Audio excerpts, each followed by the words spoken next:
નમસ્તે વિદ્યાર્થી મિત્રો, આજે આપણે ચેપ્ટર નંબર 2 ઉદાહરણ નંબર 4 જોઈએ. તો ઉદાહરણ નંબર 4 શું કહેલું છે જુઓ. તો આકૃતિમાં દર્શાવ્યા મુજબ ડી બાજુવાળા ચોરસ ABCD ના શિરોબિંદુઓ પર ચાર વિદ્યુત ભારો +q -q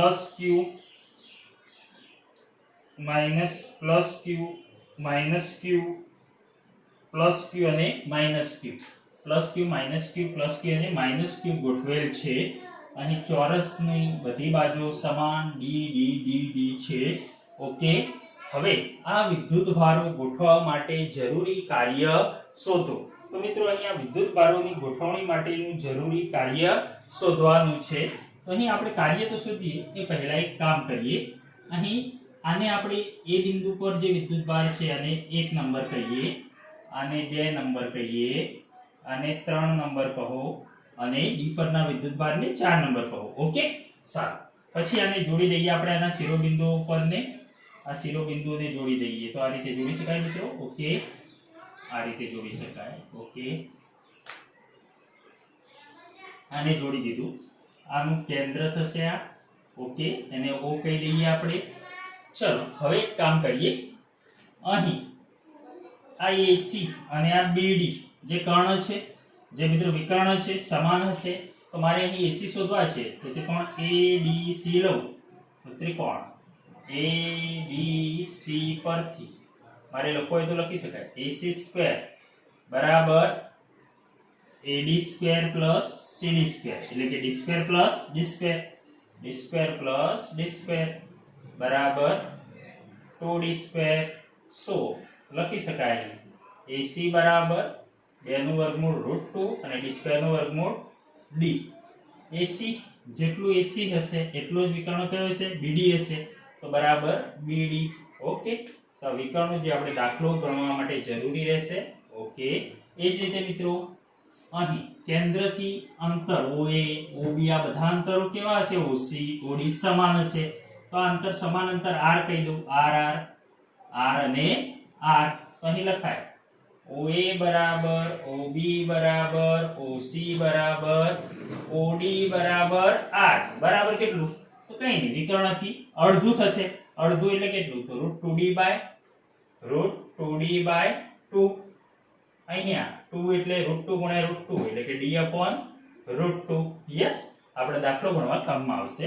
હવે અહીં એ નંબર છે આ વિદ્યુત ભારોની ગોઠવણી માટે +q વિદ્યુત ભારોની ગોઠવણી માટે જરૂરી કાર્ય શોધો. તો મિત્રો જરૂરી કાર્ય તો કરવું પડતું કાર્ય બરાબર સંગ્રહાતી સ્થિતિ ઊર્જા.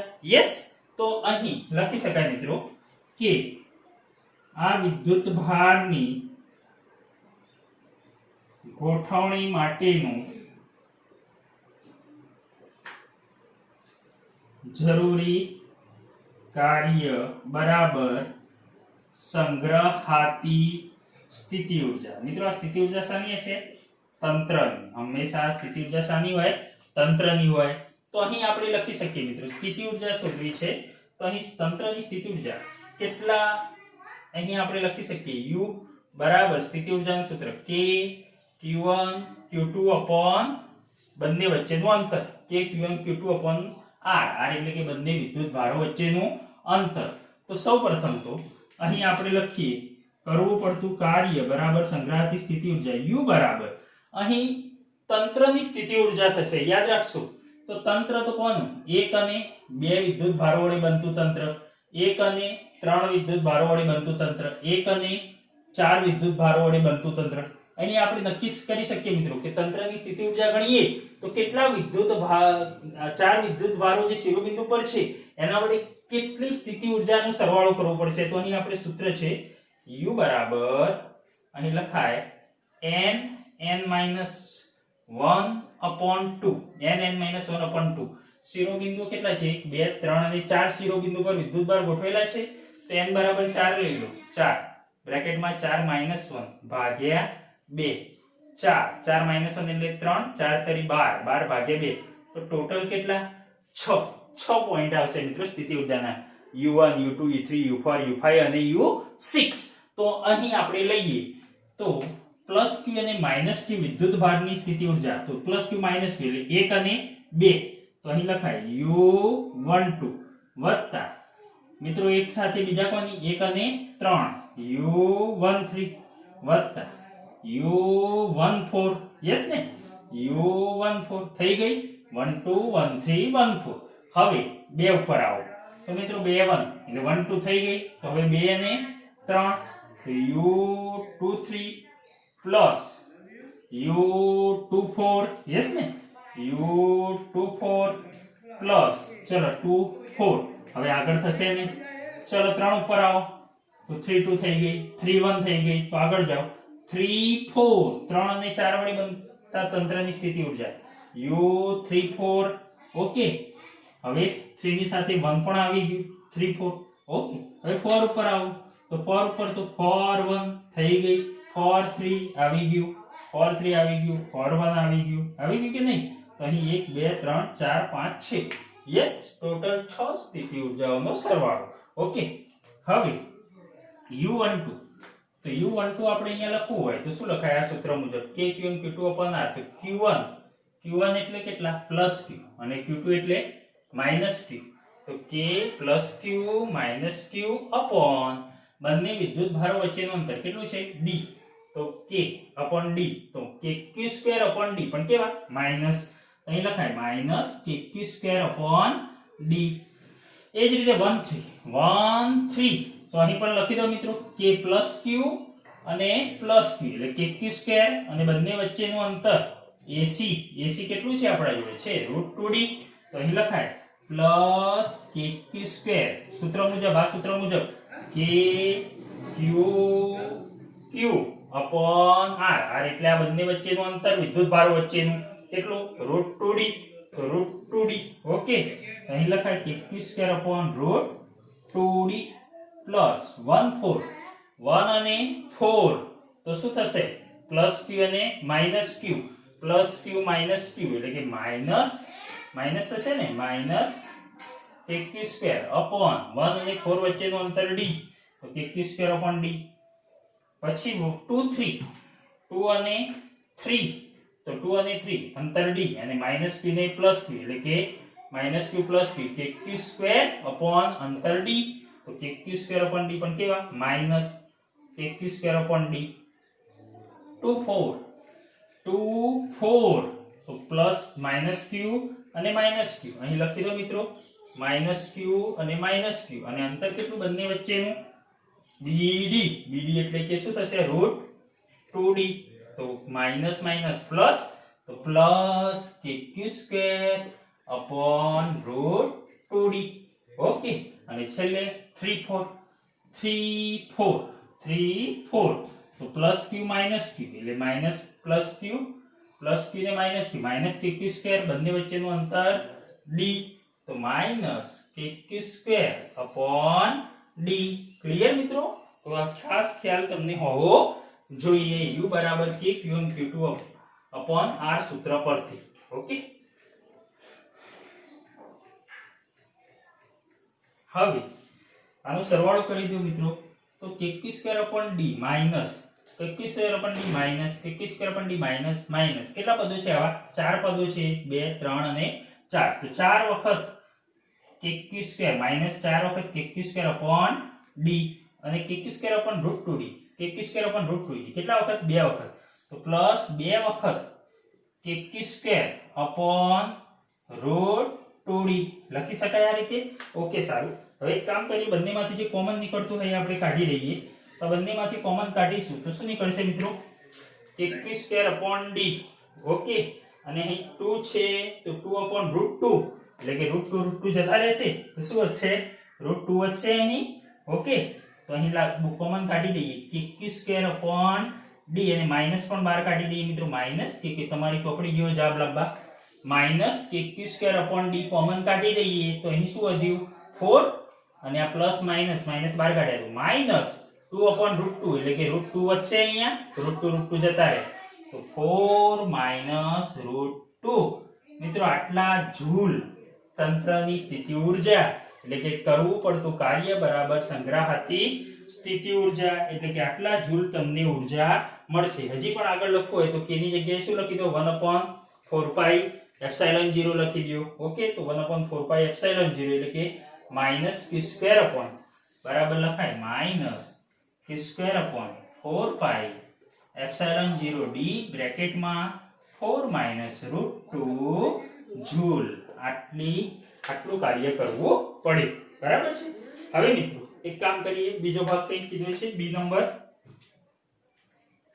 બી માં તમને કીધું છે અહીં કે કેન્દ્ર પર Q0 વિદ્યુતભાર લાવવા માટે Q0 વિદ્યુતભાર જે ઘણો નાનો વિદ્યુતભાર છે એ લાવવા માટે કરવું પડતું કાર્ય.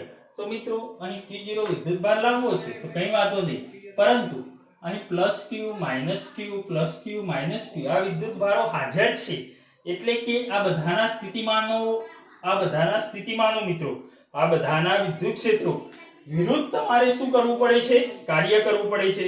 એટલે કે અહીં Q0 વિદ્યુતભાર કીધું છે તમને કે Q0 ને ચોરસના કેન્દ્ર પર લાવવા માટે આવે છે, તે માટે વધારાનું જરૂરી કાર્ય શોધો. તો સૌપ્રથમ તો આપણે એક કામ કરીએ મિત્રો, આ બધાના સ્થિતિમાન અહીં હાજર હશે એટલે કે આ બધાના આપણે શું શોધી દઈએ? 4 શિરોબિંદુઓ પર રહેલા વિદ્યુતભારના સ્થિતિમાન શોધી દઈએ. તો આપણે જાણીએ છીએ મિત્રો સ્થિતિમાન એટલે કે અહીં શિરોબિંદુ પર રહેલા 4 વિદ્યુતભાર વડે કેન્દ્ર O આગળ સ્થિતિમાન આપણે પહેલા શોધી દઈશું. કેમ મિત્રો સ્થિતિમાન શોધીએ છીએ? તો અહીં સિમ્પલ આપણે જાણીએ છીએ એકમ વિદ્યુતભાર પર કરવું પડતું કાર્ય એટલે કે તે બિંદુએ સ્થિતિમાન. સો W બરાબર Q0V. Q0 વિદ્યુતભાર લાવવો છે અને V મિત્રો સ્થિતિમાન. આ સ્થિતિમાન કોના વડે મળશે? આ 4 વિદ્યુતભારો વડે. તો એ 4 વિદ્યુતભારોનો આપણે કેન્દ્ર આગળ પહેલા સ્થિતિમાન શોધી દઈએ. ઓકે, તો અહીં V બરાબર મિત્રો હંમેશા સ્થિતિમાન શોધવું હોય અહીં કેન્દ્ર આગળ તો આ ચારેય વિદ્યુતભાર વડે મળતા સ્થિતિમાનોનો શું થશે? સરવાળો. તો V આ એક નંબર છે એટલે કે VA લખો તો પણ ચાલશે, અથવા તો V1 લખશો તો પણ ચાલશે. VA B વડે મળતું સ્થિતિમાન VB, C વડે મળતું સ્થિતિમાન VC અને D પર રહેલા વિદ્યુતભાર વડે મળતું સ્થિતિમાન VD. અને લખાવશું VA બરાબર શું થશે? સ્થિતિમાનનું સૂત્ર શું છે? V બરાબર KQ/R આપણું સૂત્ર. તો KQ/R પ્લસ Q છે અને અંતર કેટલું? આટલું R. તો VA બરાબર KQ/R. VB માઈનસ વિદ્યુતભાર છે તો માઈનસ નું સ્થિતિમાન માઈનસ મળશે, તો માઈનસ KQ/ અંતર કેટલું છે? R. તો KQ/R. VC C પર રહેલા પ્લસ Q વિદ્યુતભાર વડે મળતું સ્થિતિમાન પ્લસ KQ/R અને માઈનસ Q વડે મળતું સ્થિતિમાન માઈનસ KQ/R. યાદ રાખજો ધન વિદ્યુતભારનું સ્થિતિમાન ધન અને ઋણ વિદ્યુતભારનું સ્થિતિમાન ઋણ. મિત્રો અહીં તમે જોઈ શકો છો plus KQ/R minus KQ/R plus KQ/R minus KQ/R. તો અહીં કેન્દ્ર આગળ સ્થિતિમાન કેટલું મળે છે? કેન્દ્ર આગળ સ્થિતિમાન 0 મળે છે. તો મને કહેશો અહીં Q0 વિદ્યુતભારને લાવવા જરૂરી કાર્ય W બરાબર QV પરથી Q0 ઇન્ટુ કુલ સ્થિતિમાન V Q0 અને કુલ સ્થિતિમાન V કેન્દ્ર આગળ કેટલું મળ્યું આપણને? 0 મળ્યું. તો 0. તો કરવું પડતું કાર્ય અહીં કેવું છે? 0 છે મિત્રો. ખૂબ મહત્વનો દાખલો છે, પરીક્ષામાં બોર્ડમાં પૂછાઈ શકે. મિત્રો અહીં કેટલા વિદ્યુતભારોના તંત્રની સ્થિતિ ઊર્જા આવશે? સ્થિતિ ઊર્જા અહીં તમને જોયું કે n-1/2 કરી દો. n બરાબર જેટલા શિરોબિંદુ પર વિદ્યુતભાર છે એ મૂકી દો તો 6. તો તમે આ રીતે શોધી શકો છો 1 2 3 4 5 ને 6. ક્લિયર? ઓકે.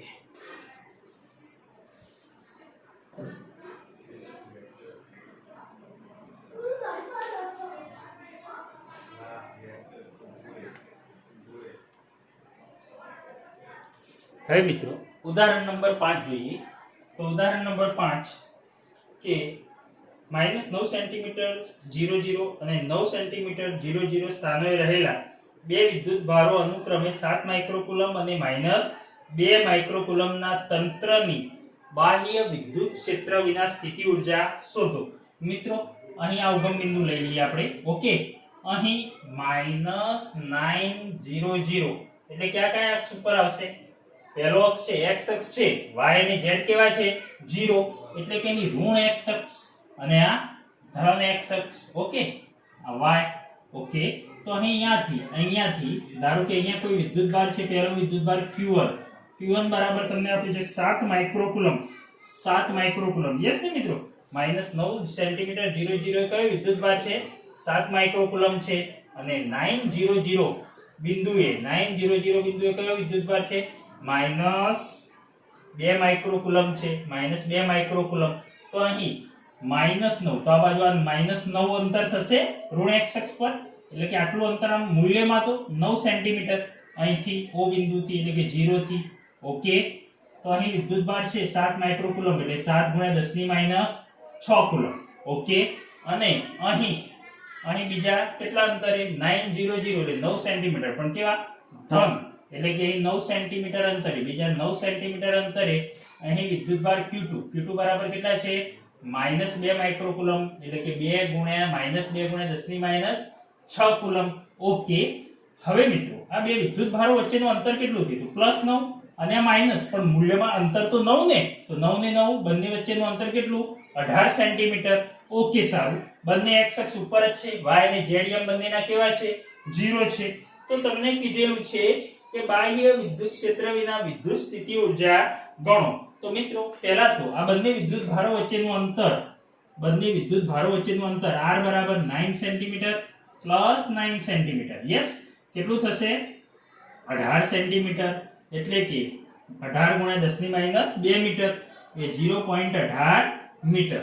હવે મારે બંને વિદ્યુતભારો q1 અને q2 થી બનતા તંત્રની સ્થિતિ ઊર્જા શોધવી છે. તો સ્થિતિ ઊર્જાનું સૂત્ર છે મિત્રો આપણા જોડે. સો u બરાબર k q1 q2/r. ચલો મિત્રો મૂકી દો કિંમતો. k બરાબર 9 × 10⁹, q1 બરાબર આપણા જોડે છે 7 × 10⁻6, q2 બરાબર છે -2 × 10⁻6 ભાગ્યા r બરાબર અંતર કેટલું છે બંને વચ્ચે? 0.18 મીટર. 0.18. મિત્રો આનું સાદુરૂપ આપી દો તમે. ઓકે, 9 દુ 18, 18 કેન્સલ. અહીં 10⁻2 ઉપર જશે તો 10⁻2 એટલે 9 ને 2 11 ને 6 ને 6 12 એટલે 10⁻1 એટલે કે 0.7 જૂલ. પણ કેવા? માઈનસ, તો u બરાબર -0.7 જૂલ. ક્લિયર? ઓકે, આપણો પહેલો ભાગ હતો, અહીં તમારો a. ઓકે, હવે બીજા ભાગમાં શું કહેલ છે તમને જોઈ લઈએ. આ બે વિદ્યુતભારોને એકબીજાથી અનંત અંતર સુધી જુદા પાડવા માટે કેટલું જરૂરી કાર્ય કરવું પડે? ચલો બીજા ભાગમાં b માં એવું કીધું છે આ બે વિદ્યુતભારને અનંત અંતર સુધી જુદા પાડવા જરૂરી કાર્ય. ચલો મિત્રો, કાર્ય કેટલું? તો એક કામ કરીએ, પહેલા બંને વિદ્યુતભારો કેટલા અંતરે હતા? q1 q2 18 centimetre. તો આવું છે, ધારો કે આ બે વિદ્યુતભારો શરૂઆતમાં આ રીતે હતા, q1 અને q2. બંને વચ્ચેનું અંતર 9 ને 9 18 સેન્ટીમીટર. ઓકે, એટલે કે 0.18 મીટર. ચલો ને, 0.18 મીટર બંને વચ્ચેનું અંતર છે r. હવે ધારો કે એક કામ કરીએ, આ વિદ્યુતભાર q1 છે ને, આ q1 એને એના પડે રાખીએ, તેના ત્યાં પડે રાખીએ, અને આ q2 ને આપણે કેવા અંતરે લઈ જઈએ? અનંત અંતરે લઈ જઈએ. યસ, q2 ને અનંત અંતરે લઈ જઈએ તો બંને વચ્ચેનું અંતર કેવું થશે? અનંત થશે. તો અહીં એમ કીધું છે તમને કે અનંત અંતર સુધી જુદા પાડવા માટે જરૂરી કાર્ય કેટલું? તો અહીં લખી શકાય, જરૂરી કાર્ય બરાબર સ્થિતિ ઊર્જામાં થતો ફેરફાર. યસ ઓર નો? અહીં લખાય જરૂરી કાર્ય w બરાબર સ્થિતિ ઊર્જામાં થતો ફેરફાર ડેલ્ટા u બરાબર અંતિમ સ્થિતિ ઊર્જા માઈનસ પ્રારંભિક સ્થિતિ ઊર્જા. uf માઈનસ ui પણ લખાય, અંતિમ માઈનસ પ્રારંભિક. મને કહેશો અંતિમ સ્થિતિ ઊર્જા કેટલી? અંતિમ એટલે કે આ q2 વિદ્યુતભારને તમે કેવા અંતરે લઈ ગયા છો? અનંત અંતરે લઈ ગયા છો. ઓકે, અનંત અંતરે. ત્યારે સ્થિતિ ઊર્જા કેટલી? તો સિમ્પલ મિત્રો આપણે જાણીએ છીએ અનંત અંતરે k q1 q2 upon r r બરાબર ઇન્ફિનિટી. અનંત અંતરે સ્થિતિ ઊર્જા કેટલી? 0. તો અનંત અંતરે એટલે કે અંતિમ સ્થિતિ ઊર્જા 0 માઈનસ પ્રારંભિક તો પ્રારંભિક કેટલી હતી? q2 વિદ્યુતભાર અહીં હતો પ્રારંભમાં અહીં હતો તો પ્રારંભિક કેટલી? તો આ શોધીએ પ્રારંભમાં બંને વચ્ચેનું અંતર 18 સેન્ટીમીટર 0.18 મીટર અંતરે હતા. તો એ q1 અને q2 થી તંત્રની સ્થિતિ ઊર્જા કેટલી? -0.7 જૂલ. એટલે કે u1 બરાબર પ્રારંભિક સ્થિતિ ઊર્જા u, સો 0 માઈનસ u બરાબર -0.7 જૂલ. ઓકે, તો કેટલા થશે? માઈનસ માઈનસ પ્લસ, તો 0.7 જૂલ. તો કરવું પડતું કાર્ય બરાબર 0.7 જૂલ. સમજણમાં આવી ગયું? ઓકે. એના પછી ત્રીજો સી ભાગ આપે છે. સી માં શું કરેલ છે?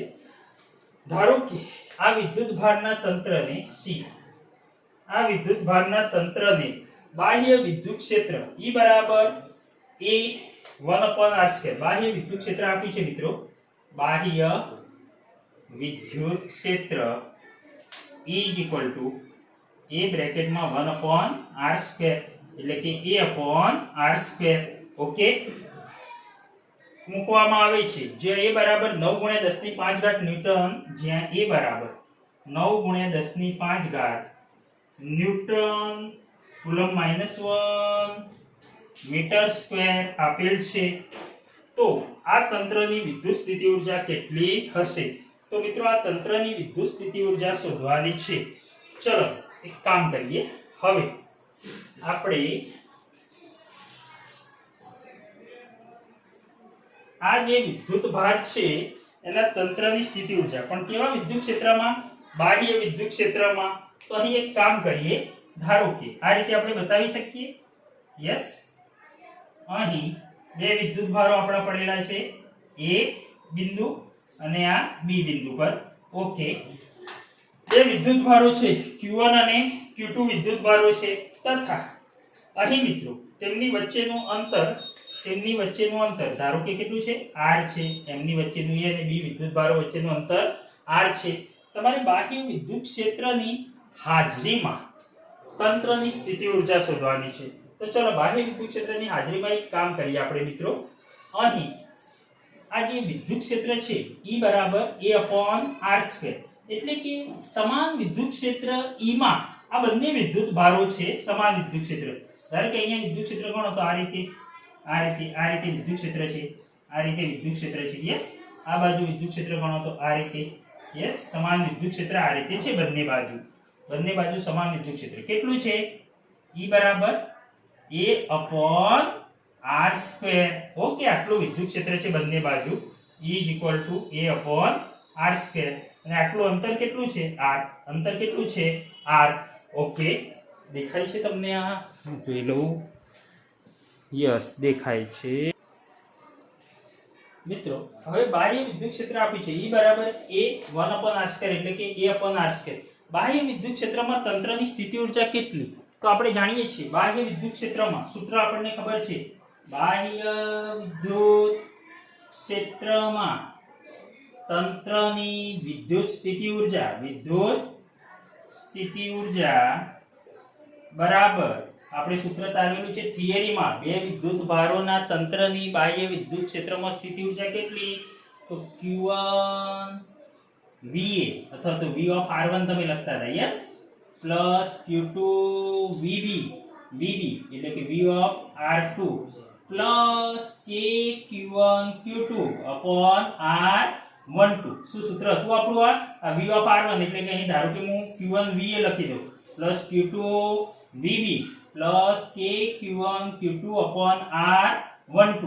અહીં મિત્રો K Q1 Q2 upon R12 એ તો આપણે પ્રારંભમાં બે વિદ્યુત ભારોના તંત્રની સ્થિતિ ઊર્જા શોધેલી છે. Yes or no? K Q1 Q2 upon R બંને વચ્ચેનું અંતર 18 સેન્ટીમીટર, તો આટલી મળી છે. પરંતુ બાહ્ય વિદ્યુત ક્ષેત્રની હાજરીમાં જ્યારે લેશો ત્યારે અહીં A બિંદુ આગળ વિદ્યુત ક્ષેત્રને કારણે ત્યાં સ્થિતિમાન હશે, B બિંદુ આગળ પણ સ્થિતિમાન હશે. તો અહીં આપણે સ્થિતિ ઊર્જા Q1 VA એટલે કે U બરાબર શું થશે મિત્રો? W બરાબર U બરાબર QV. યસ, આ સૂત્રનો આપણે ઉપયોગ કરવો પડશે. તો અહીં એક કામ કરીએ. ચલો એ પર રહેલો વિદ્યુતભાર, એ પર કેટલો વિદ્યુતભાર છે? આ રહ્યો આપણો Q1.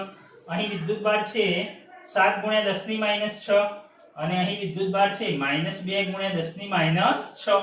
તો અહીં આપણે લખી શકીએ પહેલું, અહીં આપણે લખીએ કે વિદ્યુત ક્ષેત્ર E બરાબર A/r² તથા સ્થિતિમાન VA લખો તો VA એ બિંદુ આગળનું સ્થિતિમાન કેટલું? VA આગળનું સ્થિતિમાન કેટલું? તો આપણે જાણીએ છીએ, આપણા જે સૂત્ર છે V બરાબર ED. યસ ઓર નો? તો આના પરથી આપણે લખી શકીએ V બરાબર ED. D એટલે અંતર કેટલું? 8. અંતર કેટલું છે અહીંયા? 8 છે. તો ER E બરાબર આપણા જોડે છે A/r² into r. so r એક કેન્સલ. તો A/r VA. so અહીં UA સ્થિતિ ઊર્જા UA બરાબર U બરાબર Q પરથી શું થશે? Q VA. અહીં આપણે Q1 કહીએ, આ વિદ્યુતભાર આપણો Q1 છે તો Q1 VA. ઓકે, તો Q1 VA. Q1 કેટલા છે તમારા જોડે? 7 × 10⁻6. 7 × 10⁻6 અને VA બરાબર A/r. તો અહીં લખાય Q1 × A/r is equal to 7 × 10⁻6 ગુણ્યા A બરાબર તમને આપેલા છે. A બરાબર કેટલા છે? 9 × 10⁵. 9 × 10⁵ ભાગ્યા R બરાબર અંતર, બંને વચ્ચેનું અંતર કેટલું? તો અંતર છે આપણા જોડે R બરાબર 0.18 મીટર, એટલે કે 18 × 10⁻2 મીટર. ઓકે, તો અહીં તમે સાદુરૂપ આપી દો આનું તો તમને જવાબ મળી જશે. આનો હું લખી દઉં છું અહીંયા. હા, અંતર પાછું અહીં O થી ગણવું પડશે ને, આટલું અંતર ગણવું પડશે. O થી એ બિંદુ સુધીનું અંતર, O થી આ 18 ની બંને વિદ્યુતભારો વચ્ચેનું નહીં ગણાય. અહીંયા આટલે કેન્દ્ર O થી અંતર ગણવું પડશે, એટલે કે R કેટલું છે? 9 સેન્ટીમીટર, એટલે કે 9 × 10⁻2. 9 કેન્સલ. તો કેટલું આવશે? 7 × 10⁻2 ઉપર જશે તો 10⁵ ને 2 7. 7 - 6 એટલે કે 10. એટલે કેટલા જૂલ આવ્યા? 70 જૂલ. ઓકે, એ જ રીતે હવે એક કામ કરીએ. આ તો આપણી સ્થિતિ ઊર્જા છે, હું આ ભૂસી દઉં છું.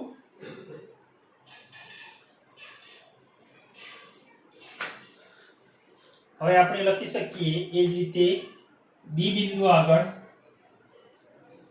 E બરાબર કેટલા છે? B બિંદુ એ અહીં B બિંદુ આગળ E બરાબર A/r². વિદ્યુત ક્ષેત્ર સમાન વિદ્યુત ક્ષેત્ર છે A/r². so VB બરાબર ED. એટલે કે ER. VB બરાબર ER સૂત્ર પરથી અહીં વિદ્યુત ક્ષેત્ર E બરાબર શું છે? A/r² ગુણ્યા R. એક R કેન્સલ. તો VB બરાબર A/r. હવે UB B આગળની સ્થિતિ ઊર્જા, આ B આગળની સ્થિતિ ઊર્જા બાહ્ય વિદ્યુત ક્ષેત્રની હાજરીમાં, એટલે કે આ વિદ્યુતભાર ગુણ્યા વિદ્યુત સ્થિતિમાન. યસ, કારણ કે અહીંયા વિદ્યુત ક્ષેત્રની હાજરીમાં સ્થિતિમાન મળશે, એટલે કે તમારે લખવું પડે વિદ્યુતભાર Q2. આ તમારું અહીં લખાય Q2 VB. યસ ઓર નો? આ સૂત્ર પરથી Q2 VB. તો અહીં લખાય Q2 કેટલા છે? -2 × 10⁻6 અને VB એટલે કે A/r. VB બરાબર લખાય ને Q2 ગુણ્યા A/r. એ બરાબર છે તમારા જોડે 9 × 10⁵ આપેલા છે તમને. ઓકે, અને R બરાબર અહીંથી અંતર, મિત્રો કેન્દ્રથી અંતર ગણો અહીંથી, તો કેટલું થશે? R એટલે કે 9 સેન્ટીમીટર. 9 centimetre 9 × 10⁻2 metre. તો અહીં તમને મળશે 9 9 કેન્સલ. ઓકે, તો -2 અને 10⁵ ને 2 7, એટલે કે ગુણ્યા 10. તો કેટલા જૂલ મળી? -20 જૂલ. ઓકે, હવે તમારે બાહ્ય વિદ્યુત ક્ષેત્રની હાજરીમાં તંત્રની સ્થિતિ ઊર્જા, તો મેં પહેલાથી આ સૂત્ર લખ્યું છે કે બાહ્ય વિદ્યુત ક્ષેત્રમાં તંત્રની વિદ્યુત સ્થિતિ ઊર્જા આપણે સૂત્ર તારવેલું છે Q1 V/r1 અથવા Q1 VA Q2 VB KQ1 Q2/r12. તો અહીં લખી શકાય મિત્રો, અહીં લખી શકાય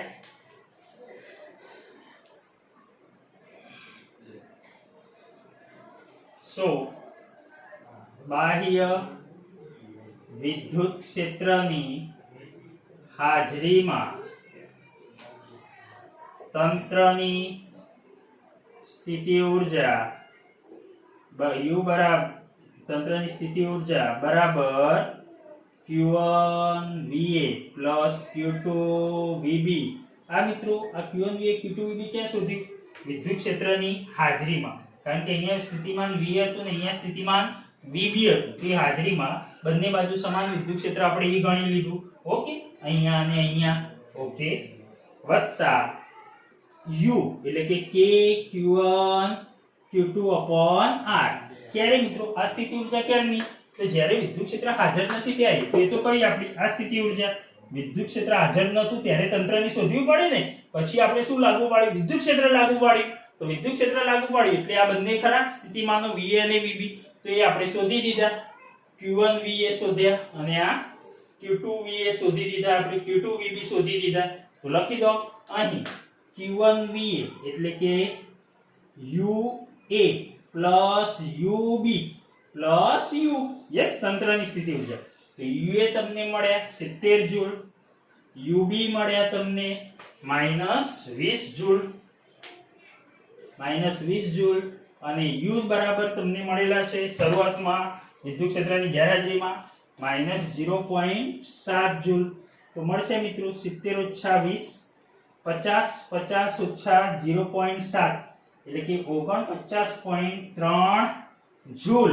તો અહીં બાહ્ય વિદ્યુત ક્ષેત્રની હાજરીમાં તંત્રની સ્થિતિ ઊર્જા થશે 49.3 જૂલ. ખ્યાલ આવી ગયો?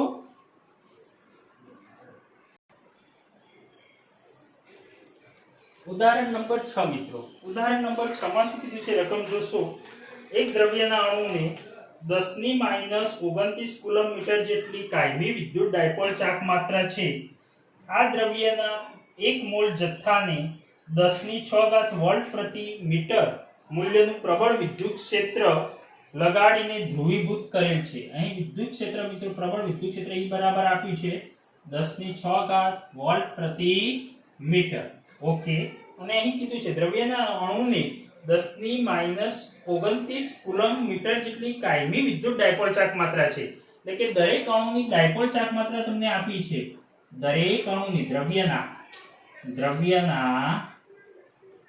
દરેક અણુની ડાયપોલ ચાક માત્રા તમને આપી છે 10⁻29 કુલમ ઇન્ટુ મીટર. હવે ક્ષેત્રની દિશા એકાએક 60 ડિગ્રીના કોણે બદલવામાં આવે છે. આ દ્રવ્યની ડાયપોલ ક્ષેત્રની નવી દિશામાં ગોઠવાતા મુક્ત થતી ઉષ્માની ગણતરી કરો અને નમૂનાનું 100% ધ્રુવીભવન થયું છે તેમ ધારો. હવે આપણે એક કામ કરીએ મિત્રો. અહીં દરેક અણુની ડાયપોલ ચાક માત્રા આપી છે 10⁻29 કુલમ ઇન્ટુ મીટર. તો 1 મોલ દ્રવ્યની વાત કરીએ તો 1 મોલ દ્રવ્યમાં કેટલા અણુઓ રહેલા હોય? તો આપણે જાણીએ છીએ 1 મોલ દ્રવ્યમાં 6 × 10⁻23 અણુઓ રહેલા હોય. અહીં દ્રવ્ય આપ્યું છે તો 1 મોલ દ્રવ્યની આપણે વાત કરીએ કે જેમાં 6 × 10⁻23 અણુ હોય. તો અહીં એવું કહી શકાય કે એક અણુની ડાયપોલ ચાક માત્રા બરાબર 10⁻29 કુલમ ઇન્ટુ મીટર. તો આપણા જોડે કેટલા અણુ છે? 6 × 10⁻23 અણુની ડાયપોલ ચાક માત્રા કેટલી? એટલે કે કુલ ડાયપોલ ચાક માત્રા આપણે અહીંયા લખી દઈએ. કુલ ડાયપોલ ચાક માત્રા P બરાબર મિત્રો P બરાબર આપણા જોડે સૂત્ર છે અહીં આપ્યું છે ડાયપોલ ચાક માત્રા 10⁻29, પરંતુ આ તો એક અણુની છે. આવા આટલા અણુની કેટલી? તો અહીં તમારે શું કરાય? 6 × 10⁻23 × 10⁻29 ડાયપોલ મોમેન્ટ P = 6 × 10⁻23 × 10⁻29 એટલે કે 6 × 3 ને 6 9 10⁻6 coulomb into metre. Yes, dipole ચાક માત્રા થશે કુલ. હવે તમારી રકમમાં કીધું છે મિત્રો કે પ્રારંભમાં બધી વિદ્યુત ક્ષેત્રની દિશામાં ગોઠવાયેલી છે. ત્યારબાદ તેને 60 ડિગ્રીનું શું આપવામાં આવે છે? ભ્રમણ આપવામાં આવે છે. આ રીતે આપણી ડાયપોલ છે શરૂઆતમાં મિત્રો આ રીતે વિદ્યુત ક્ષેત્રની દિશામાં જ ગોઠવાયેલી છે. ધારો કે આ રીતે હોય તો બધી એક દિશામાં આ રીતે ધ્રુવીભૂત થયેલી છે. આ રીતે છે, એક જ દિશામાં વિદ્યુત ક્ષેત્રની દિશામાં બધી ગોઠવાયેલી છે. ઓકે, ત્યારે થીટા બરાબર કેટલા લેશો મિત્રો? 0. થીટા બરાબર કેટલા થશે? 0 થશે.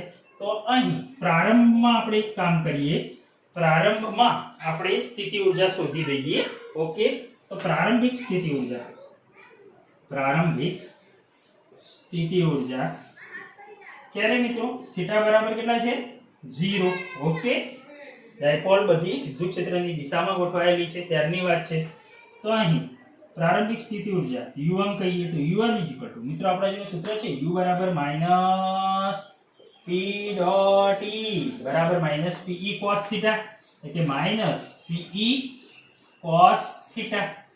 યસ, આ સૂત્ર મુજબ -p બરાબર 6 × 10⁻6, e બરાબર વિદ્યુત ક્ષેત્ર લાગુ પાડ્યું છે 10⁶ cos થીટા એટલે કે cos 0. તો અહીં 6 10⁻6 + 6 ગયા તો -6 cos 0 ની કિંમત 1 એટલે કે કેટલા જૂલ? -6 જૂલ. ઓકે, હવે એમ કીધું છે કે આ બધી જ ડાયપોલ જે છે એને 60 ડિગ્રીના કોણે ગોઠવવામાં આવે છે. તો મિત્રો 60 ડિગ્રીના કોણે તમે ગોઠવશો એનો મતલબ શું થયું? એ ડાયપોલ પોતાના સ્થાનેથી, જે ડાયપોલ આ રીતે વિદ્યુત ક્ષેત્રની દિશામાં ગોઠવાયેલી હતી, એ પોતાના સ્થાનેથી શું થઈ? ચલિત થઈ, પોતાના સ્થાનેથી આઘી પાછી થઈ. એટલે કે એ વખતે મિત્રો શું થાય છે? તો એની અંદરની જે ઉષ્મા ઊર્જા છે એમાં ફેરફાર થતો હોય, એટલે કે ઉષ્મા કંઈક ગુમાવાતી હશે. તો મિત્રો અંતિમ સ્થિતિ ઊર્જા આપણે ગણી લઈએ 60 ડિગ્રીના કોણે. તો અહીં લખીએ સેકન્ડ ડાયપોલને 60 ડિગ્રીના કોણે ફેરવતા, તો અંતિમ સ્થિતિ ઊર્જા 60 ડિગ્રીના કોણે સ્થિતિ ઊર્જા થીટા બરાબર 60 ડિગ્રી. ધારો કે એને હું u2 કહું તો u2 બરાબર -p ડોટ e એટલે કે pe cos થીટા. અહીં p બરાબર તો છે ડાયપોલ મોમેન્ટ આપણા જોડે, કુલ ડાયપોલ મોમેન્ટ 6 × 10⁻6 -6 × 10⁻6 અને e બરાબર 10⁶ cos થીટા એટલે cos 60. ચલો મિત્રો અહીં -6 10⁻6 + 6 જતા રહે, cos 60 ની કિંમત 1/2 તો કેટલા આવી? -3 જૂલ. અહીં તમને મળે u2 બરાબર -3 જૂલ. એટલે કે અહીં સ્થિતિ ઊર્જામાં આપણે 60 ડિગ્રીના કોણે ફેરવ્યું તો મિત્રો સ્થિતિ ઊર્જામાં શું થશે? ફેરફાર. પ્રારંભિક સ્થિતિ ઊર્જા અને અંતિમ સ્થિતિ ઊર્જા એ બંનેના મૂલ્યમાં ફેરફાર થયો, એટલે કે સ્થિતિ ઊર્જામાં ફેરફાર થશે. કેટલો સ્થિતિ ઊર્જામાં ફેરફાર થયો? અને જેટલો સ્થિતિ ઊર્જામાં ફેરફાર થયો હશે એને અનુલક્ષીને આપણે એવું કહી શકીએ કે અહીં ઊર્જા ઉષ્મા ઊર્જા રૂપે ગુમાઈ ગઈ હશે. તો અહીં લખાય સ્થિતિ ઊર્જામાં થતો ફેરફાર, સ્થિતિ ઊર્જામાં થતો ફેરફાર ડેલ્ટા U બરાબર u2 - u1. મિત્રો u2 - u1 અંતિમ સ્થિતિ ઊર્જા માઈનસ પ્રારંભિક. અંતિમ u2 કેટલા છે? -3 માઈનસ u1 છે -6 એનો મતલબ -3 +6 3 જૂલ. અહીં એવું કહી શકાય મિત્રો કે સ્થિતિ ઊર્જાનો ફેરફાર 3 જૂલ મળ્યો, એટલે કે સ્થિતિ ઊર્જામાં અહીં ઘટાડો થાય છે. સ્થિતિ ઊર્જામાં શું થાય છે? ઘટાડો થાય છે. સ્થિતિ ઊર્જામાં ઘટાડો થાય છે. મિત્રો શરૂઆતમાં ઊર્જા 6 જૂલ અને પછી આ ઊર્જા 3 જૂલ, એટલે કે 3 જૂલનો ડિફરન્સ પડ્યો. એનો મતલબ સ્થિતિ ઊર્જા શું થઈ? ઘટાડો થાય છે. અને આ ઘટાડો જે થાય છે, આ ઘટાડો એટલે કે ઊર્જા ઉષ્મા ઊર્જા રૂપે વ્યય પામે છે. ક્લિયર મિત્રો? મહત્વનો દાખલો છે, બોર્ડમાં પૂછાઈ શકે છે. આ દાખલો બોર્ડમાં પૂછાઈ શકે. ઓકે,